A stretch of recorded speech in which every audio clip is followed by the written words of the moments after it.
Vous avez entièrement raison sur tout ce que vous venez de dire. Il n'y a qu'un malheur, c'est que Pape Ndiaye, du coup, il est en pleine dissonance cognitive.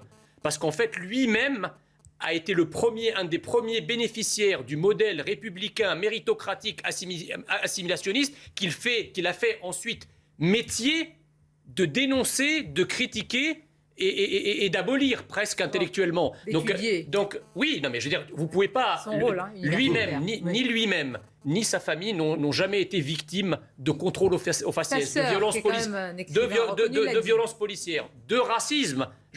Dans quel pays au monde quelqu'un qui part de là où il est, pour reprendre sa terminologie, avec sa couleur de peau, arrive à être ministre de l'Éducation nationale? Rien que sa trajectoire consiste un démenti flagrant à toutes les théories fumeuses de racisme d'État, etc. Ça n'a aucun sens. Bien sûr que si. Mais vous ne pouvez pas de ça tirer une généralité. Ça n'a aucun sens. Non, mais lui-même... Il n'y a pas de racisme en France. Il n'y a pas de racisme en France. Il n'y a pas de racisme d'État en France. Moi, j'en ai un peu ras le carafon d'entendre en permanence qu'il y a des discriminations partout, au logement, au travail, je ne sais où, à partir du moment où nous... Est-ce que vous avez des éléments factuels, objectifs, chiffrés de ces discriminations? Parce que moi, si vous voulez, vraiment, ce qui m'énerve, c'est que lorsqu'il s'agit de pointer le rôle de certaines immigrations dans des phénomènes moins glorieux, comme la délinquance, la criminalité, on vous tombe dessus à bras raccourcis en vous disant « Mais attendez, vous avez des chiffres? Qu'est-ce qui vous permet d'affirmer ça ?» Eh bien, moi, j'aimerais bien que lorsqu'on pointe des discriminations, comme vous venez de le faire, on puisse avoir des chiffres précis qui les quantifient. Ça n'a aucun rapport. Ah si, parce que le problème, c'est... Alors, s'il s'agit de dire que la France est un pays parfait dans l'absolu, je dis non.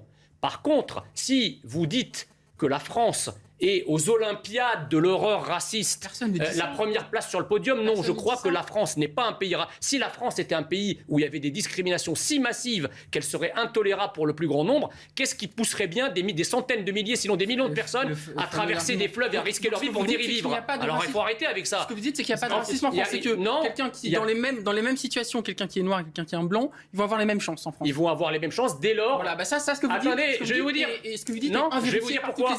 Je vais vous dire pourquoi. Parce qu'en réalité, vous avez toute une catégorie de gens d'origine étrangère, d'origine émigrée, qui ne font pas l'effort de s'assimiler. C'est de leur faute. Voilà. Exactement. C'est quand même atterrant de parler de discrimination et de racisme. En réalité, qu'est-ce qui se passe? Il y a eu l'abandon de la notion d'assimilation. C'est-à-dire qu'au départ, l'assimilation, c'est les étrangers, les immigrés qui devenaient français, pas seulement en acquérant la nationalité française, mais en adoptant l'identité française. Et une fois qu'ils s'étaient assimilés, j'en suis l'exemple, mais pas que, il y a des générations d'immigrés qui sont devenus français et qui sont devenus français au point qu'on ne les reconnaisse plus comme étant des immigrés. Or, aujourd'hui, depuis l'abandon de la notion d'assimilation, qu'est-ce qui se passe? Il y a des gens à qui on a dit « restez ce que vous êtes ». Donc, ils sont restés ce qu'ils sont. Et en plus, là-dessus, c'est construit une exacerbation d'irrédentisme au pluriel identitaire qui vient contester finalement l'identité nationale en disant c'est pas la nôtre. Donc la discrimination n'a jamais existé. Non, elle a existé. Mais attendez, vous avez les gens avaient toujours mais vous rigolez ou quoi? Vous avez quoi en face de vous là? Vous avez un Nord-Africain également. Je vais vous dire c'est n'importe quoi. L'assimilation est même anti-républicaine. Arrêtez avec ça. C'est l'intégration. En disant ça, c'est vous qui êtes anti-républicain. Vous voyez, moi j'étais pas français. Je suis arrivé en France, d'origine égyptienne, et j'étais pas français. La France a fait de moi ce que je suis devenu, c'est-à-dire aujourd'hui un Français qui parle français, qui pense français, qui écrit français. Donc je suis pas devenu rien. Ça veut bien dire qu'il y a un peuple historique, un creuset républicain français auquel je me suis assimilé. D'accord? Donc, et d'ailleurs, je me bats aujourd'hui pour que ça le reste, que la France reste ce qu'elle est, c'est-à-dire française. Au départ, dans les années 70, jusqu'aux années 70, on disait aux gens qui arrivaient « devenez ce que nous sommes ». C'est ça la définition de l'assimilation. Devenez ce que nous sommes. Ensuite, à partir des années 80, on est passé à l'intégration pour des motifs économiques. C'était « restez ce que vous êtes ». Donc, c'était le droit à la différence, etc., toute la grande époque des SOS racisme, etc. Et avec le progressisme, on a comme une espèce de gradation dans le délire qui consiste à dire « devenons ce que vous êtes ». C'est à la France de s'adapter aux mœurs et aux civilisations qui viennent chez elle. Donc vous ne pouvez pas dire que l'assimilation n'existe pas, d'abord parce que vous en avez une preuve patente en face de vous, et je ne parle même pas des générations d'immigrés polonais, belges, italiens, et même des chrétiens d'Orient, de la génération des boat people vietnamiens, etc., qui tous se sont fondus dans le creuset français et qui sont devenus français à tel point que vous ne les reconnaissez pas. Ça ne veut pas dire abolir sa culture d'origine.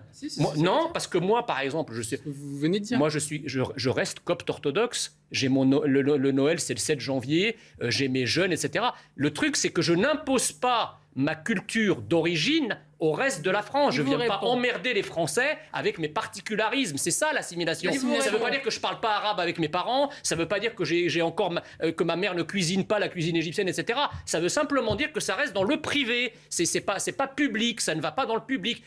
Dans le public, je suis un Français pur produit de l'assimilation républicaine. Et je pense que beaucoup de Français aimeraient aujourd'hui que ce modèle revienne parce que ça éviterait de parler de discrimination, justement. Quand tout le monde est assimilé, il n'y a pas de discrimination. Non, il n'y a pas de discrimination. Voilà. Il y a discrimination parce que les gens eux-mêmes s'autodiscriminent en cultivant leur particularisme. Voilà ce qui arrive. J'ai juste une question. Oui. Il y a d'autres associations qui militent justement pour pas que ces enfants reviennent. Pourquoi le président de la République et les autorités ne les entendent pas? C'est toujours pareil, en fait. C'est comme les associations qui sont pro-immigration. Ce sont les seules qu'on entend. Les associations contre l'immigration, François Molins. Je partage tout ce que vous venez de dire. C'est vrai qu'effectivement, les enfants de djihadistes ont été élevés dans des conditions abominables. Il y en a qu'on a entraîné à décapiter leur ours en peluche. Oui, tout à fait. Vous avez des enfants qui pleuraient parce qu'ils n'avaient pas eu le droit à la vidéo de décapitation quotidienne qu'on leur montrait. Donc, effectivement, il y a un conditionnement. Alors, évidemment, là, les situations sont terribles.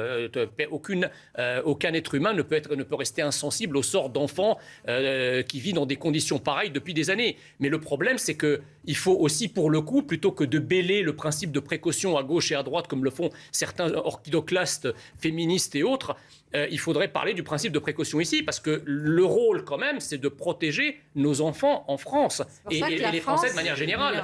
Cas par cas. Donc, si vous voulez, la problématique, elle est là, c'est qu'on ne sait pas, en fait, si on rapatrie même le cas par cas, c'est impossible de déceler. Donc, il faut... Ces enfants sont des victimes. Ces enfants sont des victimes, elles n'ont pas choisi de peut-être, mais le problème, c'est que une bombe à retardement. Bien sûr, mais surtout, si vous voulez, moi, ce qui m'étonne, c'est cette espèce d'hystérie sanitaire qui nous prend depuis maintenant 2 ans et demi, où effectivement les virus se succèdent à la télé. Et je crois que ça parle beaucoup à une société extrêmement individualiste. Puisqu'en fait, aujourd'hui, chacun vit en petit Robinson Crusoe sur sa petite île, face à son écran, à sa tablette, etc. Et donc, effectivement, cette espèce de narcissisme des individus, ils ont peur pour eux, quoi. Beaucoup plus, il y a une espèce de peur panique, si vous voulez, à l'idée que son corps, son physique, sa santé puisse être dégradé par un virus qui, même s'il est plutôt bénin pour l'écrasante majorité des gens, n'empêche que l'idée que je puisse faire partie des 0,5% ou des 1% provoque une sorte de un phénomène collectif de panique qui se traduit d'ailleurs par des politiques publiques qui peuvent être assez contraignantes, voire presque, je dirais, je ne vais pas dire totalitaires, mais enfin le confinement pendant 2 mois de toute une population autoritaire, voilà, merci. Voilà, mais c'est ça qui est vraiment... L'intégration sont des problèmes qui me tiennent à cœur. Hein. Et moi, je dis toujours, ça va peut-être faire bondir Monsieur Messia. Et il bondit pour pas grand-chose, n'inquiétez pas. Ni assimilation, ni intégration, adhésion aux valeurs de la République. Adhésion pleine et entière aux valeurs de la République. Parfait pour vous, Mathieu. Sauf votre respect, je crains que ça soit... on va dire, assez attrayant dans la formule, mais que ça soit assez creux dans le fond. Parce que les valeurs de la République, d'abord, quelle République? La République, elle est française, déjà. Bien sûr. Donc, mais la République, elle est française avec sa culture. Exactement. Mais donc, quand on dit les valeurs de la République, parce que tout le monde parle des valeurs de la République, jamais personne ne les a définies. Les valeurs de la République, c'est égalité, fraternité. Oui, mais bien que ça ne permet pas de distinguer la France de pays occidentaux. Exactement. Donc il faut bien une couleur culturelle. Et bien sûr, et adhérer cette France qui a une culture millénaire, qui a une culture chrétienne millénaire, et respecter. Mais qu'est-ce que ça veut dire adhérer à la culture? Non, mais attendez, vous n'allez pas lui faire passer un examen, là. Non, je me suis jamais posé la question de l'assimilation. Voilà. Et clairement, et je n'ai pas renoncé. C'est très bien. Et je n'ai pas renoncé, et je n'ai pas renoncé à mes racines algériennes et mes racines musulmanes. Et j'ai même écrit un essai bien portant avec la médecine du prophète. Oui. Et un jour, j'ai vu M. Zemmour et je lui ai dit, écoutez, voilà, j'ai écrit l'anti-Zemmour. Et il m'a dit, mais qu'est-ce que c'est que ça? Je lui ai dit, mais écoutez, oui, M. Zemmour, dans ce livre, il y a les conseils médicaux que l'on trouve dans le Coran et les conseils médicaux de ma grand-mère. Il me dit, mais est-ce que vous avez fait un chapitre sur les insultes des grand-mères? Voilà, il m'a désarçonné comme il sait si bien le faire. Je lui dis ah non. Il me dit parce que moi, quand j'étais enfant, j'adorais quand ma grand-mère m'insultait en arabe. Elle me disait Allah yartik typhus. Que Dieu te donne le typhus. Mais vous savez, c'est magnifique. C'est drôle, mais il y a un lien commun entre les grands-mères. Et donc, lui ne renie pas ses origines. Non, mais nier l'assimilation, c'est nier la France. Voilà. Bon. Mais si vous voulez, il y a un double problème. Il y a le problème de tous ces traînes rapières qui ne cessent de nous emboucaner avec le principe de l'état de droit, les valeurs de la République, etc. Et M.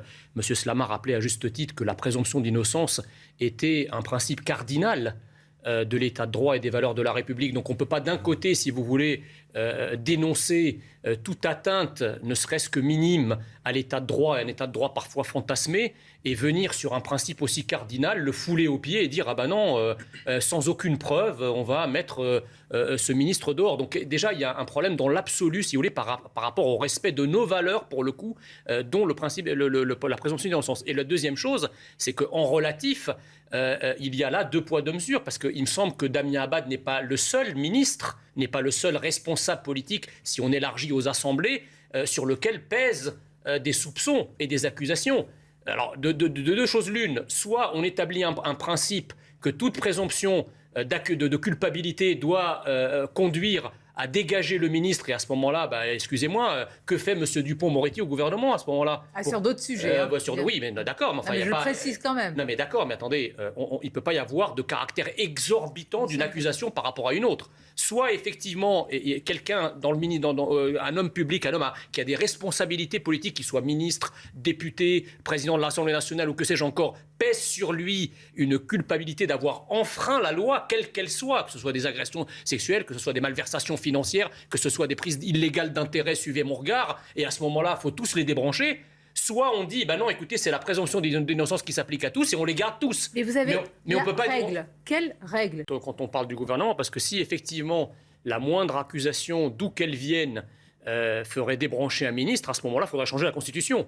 Ça veut dire que vous avez dit sur M. Dupond-Moretti tout à l'heure, qui non seulement a été mis en examen et reconduit dans le nouveau gouvernement. Ça voudrait dire en réalité que ce n'est plus le président de la République, sur recommandation du Premier ministre, qui nomme le gouvernement. Ça voudrait dire que c'est le tribunal médiatique, les accusations, les victimes qui apparaissent au gré des opportunités, qui décident finalement qui sera ministre et qui ne sera pas. Enfin, c'est quand même assez incroyable. Et la deuxième chose, c'est qu'il faut arrêter, si vous voulez, d'accorder des privilèges exorbitants à ce qu'on pourrait appeler des minorités. Je suis désolé, une femme peut être une menteuse. Même un handicapé peut être un menteur. Genre, c'est pas parce qu'on est une femme ou qu'on est un handicapé qu'on est forcément qu'on a la parole qui est érigée. Alors, je sais bien, non mais attendez, je termine pour pas que je sois mal compris. Bien sûr que, effectivement, pendant très longtemps, la parole des femmes n'a pas été prise en compte. Et encore aujourd'hui, on a des scories dans les commissariats, etc. Mais tout ça est très bien. Et que les femmes libèrent leur parole et pointent leurs agresseurs, etc. Tout ça est parfait. Par contre, je ne voudrais pas que, profitant d'un climat généralisé qui est plutôt sain dans sa majorité, qu'on ait des passagers, ou en l'occurrence des passagères clandestines, qui viendraient se greffer sur ce mouvement pour faire valoir des intérêts, une recherche d'argent, une recherche d'autorité, etc. Vous faites l'erreur inverse de considérer qu'il y aura une présomption de mensonge ou je sais pas quoi, et je pense que c'est très malsain. Si c'est pas prouvé, c'est pas prouvé. Mais là, tout de suite, vous commencez à dire il y a des humaines, on va faire un débat. Donc ça existe, je suis désolé. Luc Besson vient d'être blanchi il y a aujourd'hui. Mais là, en l'occurrence, etc. On a plein d'exemples. En l'occurrence, faut-il que ce ministre... Faut-il que ce ministre... Il y a des femmes qui profitent de... Oui, effectivement, il y a des femmes qui peuvent être menteuses. La question, elle n'est pas là. Je le confirme. Et c'est pas simplement américain. C'est la vertu de la transparence. En fait, on est quand même dans un système qui s'autoproclame progressiste. entre guillemets. Mais moi, je considère que le véritable progrès, c'est justement la justice. C'est-à-dire, on a vu, et l'exemple de Luc Besson ne le dément pas, on a vu qu'il peut effectivement y avoir des victimes qui portent plainte, etc. Il faut qu'elles soient entendues, il faut qu'elles soient reçues dans les commissariats, il faut que leurs plaintes soient prises, et il faut encourager la libération de la parole et les victimes à porter plainte. Mais on n'est pas dans un monde parfait, et c'est pas parce que vous êtes une femme que votre parole est sacrée. Et vous avez, encore une fois, aussi des femmes qui veulent utiliser, et même des féministes de manière générale, qui veulent utiliser comment dirais-je, la critique du principe Mais quand vous avez désacralisé cette parole pendant des années, certains vous disent qu'il y a un mouvement du balancier naturel. Mais c'est vrai, c'est vrai. Qui fait qu'aujourd'hui, il y a instinctivement une envie de croire tout de suite ces femmes. Sonia Mabrouk, je suis d'accord avec vous, mais le problème, c'est que deux erreurs ne font pas une vérité. C'est-à-dire que ce n'est pas parce qu'on a été injuste à une époque qu'une autre injustice va soigner la première injustice. Je ne peux pas imaginer... Il faut effectivement que la justice se fasse, parce que le progrès, c'est justement d'avoir établi une justice qui seule peut trancher entre les véritables victimes et les affabulateurs. Voilà, c'est tout.